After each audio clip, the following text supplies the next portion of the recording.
James Comer, here's the worst thing I learned today about COVID fraud. Rep.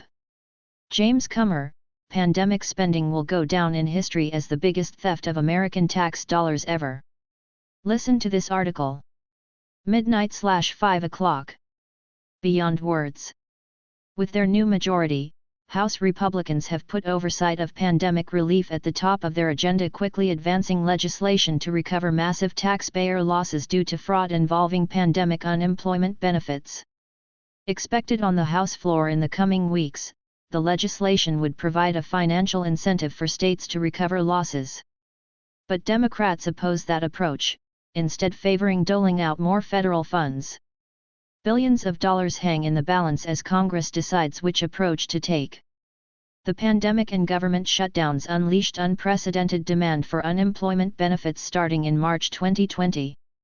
Congress responded with record federal benefit expansions, including adding $600 per week to all state and federal unemployment checks. Claims for those checks surged to 33 million in June 2020, more than double the prior record.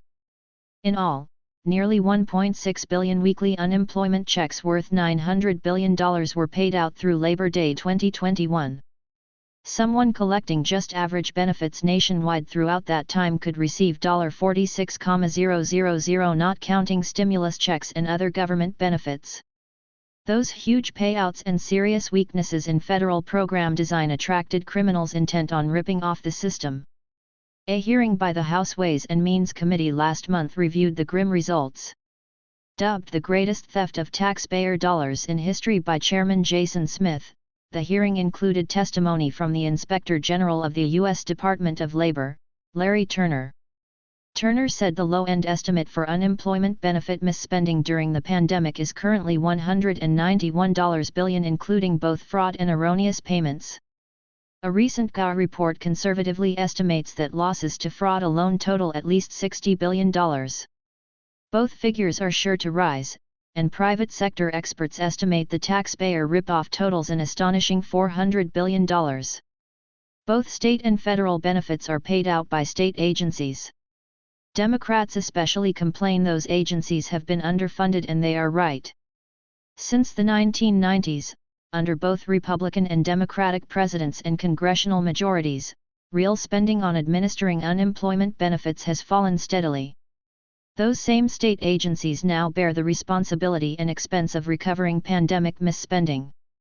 Yet under current rules, if states recover misspent federal funds, they must return 100% of what they recover to the federal government. That gives states no incentive to go after the bulk of pandemic fraud. GOP targets billions in COVID fraud with new bill. The House investigates COVID fraud video. Democrats argue their $1.9 trillion March 2021 American Rescue Plan included $2 billion for the Department of Labor nominally to help states address fraud. Yet 2 years later those funds haven't all been deployed, and $260 million is devoted to promoting equity in future benefits. President Biden is now doubling down on that Washington-driven approach, proposing $1.6 billion in new federal funds. His proposal includes $600 million for investigations and prosecutions, another $600 million on fraud prevention, and an additional $400 million for victims of fraud. But that does nothing to encourage states to act. And if throwing federal money at this problem would solve it, you would think that the first $2 billion would have done the trick.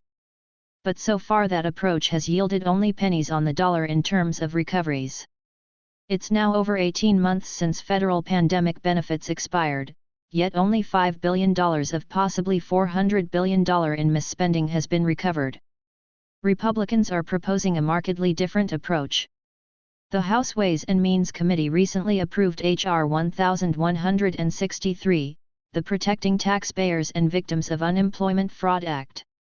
The legislation would prevent further fraud through better data matching and identity and income verification, closing loopholes left wide open during the pandemic. But the legislation's main focus is on encouraging states to recover pandemic benefits lost to fraud.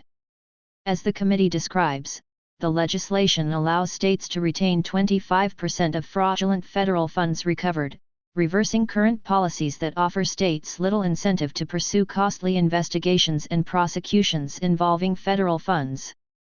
Congressional building Capitol Hill.